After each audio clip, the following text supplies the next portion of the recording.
Le rapport de l'IGF ne constitue pas un prétexte aux députés provinciaux pour déstabiliser les gouvernements provinciaux. Sincèrement parlant, le détournement des deniers publics par le gouverneur des provinces est une complicité ou une défaillance des députés provinciaux. Nous savons tous que le gouvernement provincial et les assemblées provinciales, c'est une source de notre nouveau mode de gestion qui est la décentralisation, qui veut assez que le gouvernant soit prêt de gouverner. Mais en suivant la réalité, nous sommes vraiment désolés qu'une assemblée puisse attendre autant d'années,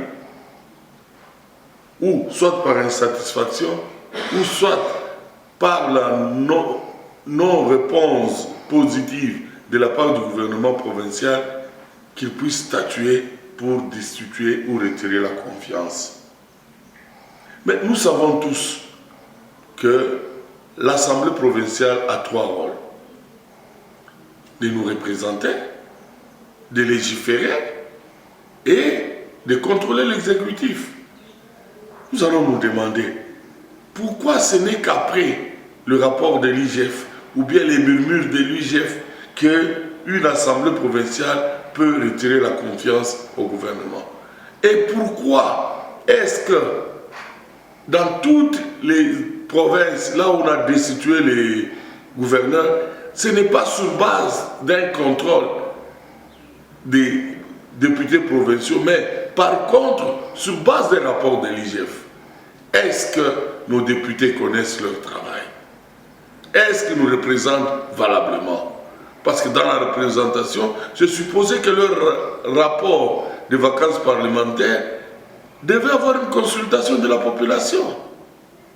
Légiférer, nous savons tous qu'il n'y a pas assez d'édits pour réglementer les lois qui proviennent de la nation. Mais au contrôle, là, c'est encore plus grave. Parce que jusqu'à ce jour, nous n'avons jamais entendu une assemblée qui fait ses contrôles et ramène un rapport qui amène à la destitution d'un gouverneur. Les interpellations. Voilà. Nous pensons que quelque part, les effets de détourner, c'est une complicité. Nous nous posons la question. Est-ce que les députés ont été préparés? Connaissent-ils les us et coutumes des assemblées? Est-ce qu'existe-t-il une administration capable d'aider les députés provinciaux à assumer leurs responsabilités? Nous pensons que nous sommes en train d'arriver à un dégât parce qu'à chaque destitution des gouvernements provinciaux, c'est un élan du développement qui est bloqué. Par conséquent, nous voudrions bien que les députés provinciaux puissent faire leur travail. Ils ont 4 contrôles de l'exécutif par an. Mais si nous arrivons après 2 ans, 3 ans, et que, parce que l'IGF est arrivé, il faudrait que découvre qu'il y a un détournement, vous vous en prenez au gouverneur. C'est malhonnête. Nous pensons que, sans aucune dénonciation, les assemblées n'ont jamais dénoncé un gouverneur, n'ont jamais fait un rapport négatif. Est-ce parce qu'ils ont un bon mariage qui les satisfait, qui les équilibre?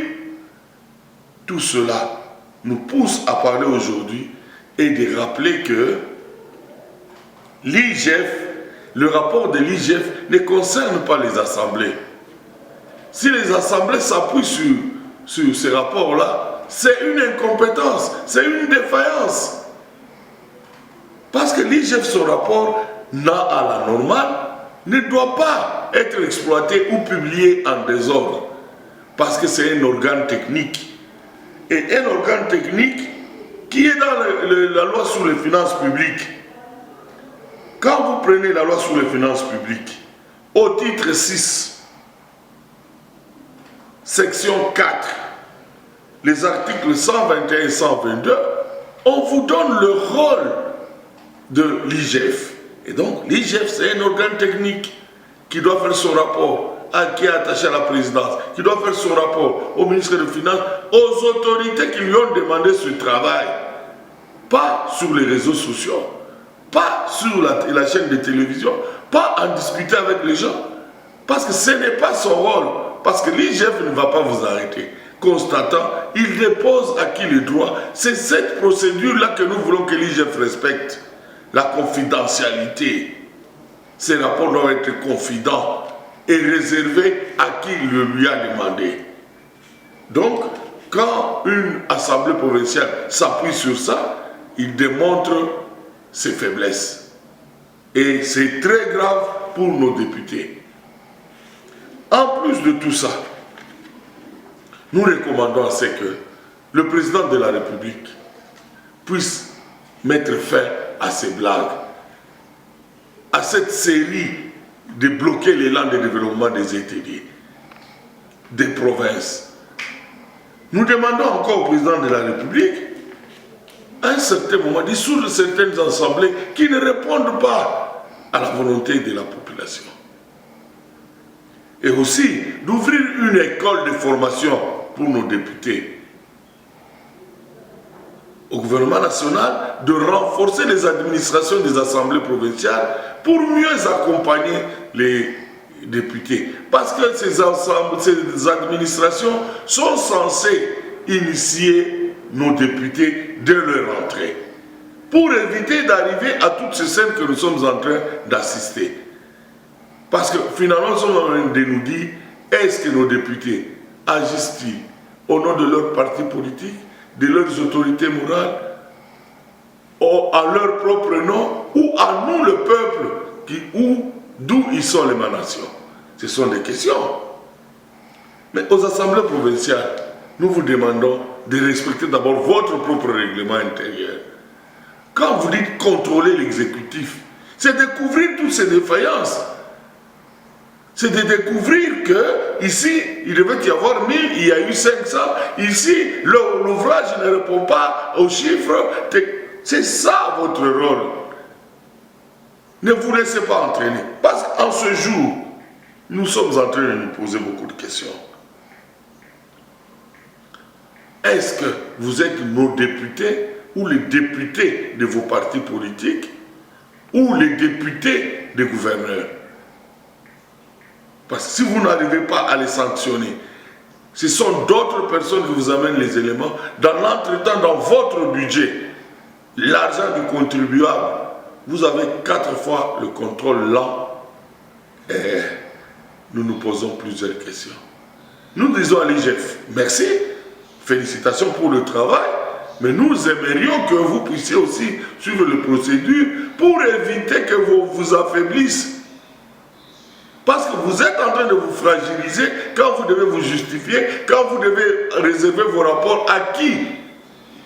Aux personnes qui n'ont pas le droit de l'avoir. Ainsi, nous en appelons aux garants de la nation à ce que l'équilibre puisse entrer. Si on parle de développement, c'est aussi la stabilité des institutions. Autrement, nous allons nous rester en perpétuel recommencement, selon les caprices ou les volontés de certains députés. Donc, nos provinces doivent se stabiliser. Le développement de la République démocratique du Congo passe par les provinces. La République démocratique du Congo est composée des provinces. Ce sont les provinces qui vont démontrer qu'il y a eu développement. Mais si les provinces sont en tout moment en perpétuel recommencement par des caprices, par l'insatisfaction, alors ça devient dangereux. Nous en appelons l'autorité, au gouvernement central. Nous appelons à la conscience des députés provinciaux. Prenez vos responsabilités.